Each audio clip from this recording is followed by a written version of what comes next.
دقیقه بهت یاد بدم چیکار کنی تا سایه ها دیگه اصلا لک نشه و صاف یک دست باشه. بچه بخاطر اکثر سایه هایی که لک توش ایجاد میشه به خاطر قلموها هستش. قلموهایی که به این شکل میشن، موهاشون کوتاه بلند هست، باعث ایجاد لک توی کارمون میشه.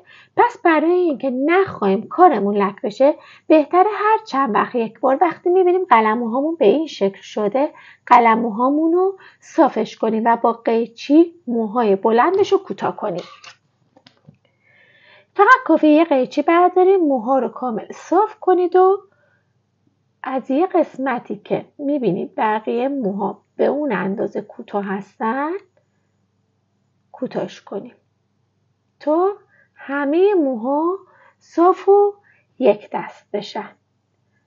وقتی موی بلندی توی قلممون نباشه دیگه کارمون لک نمیشه.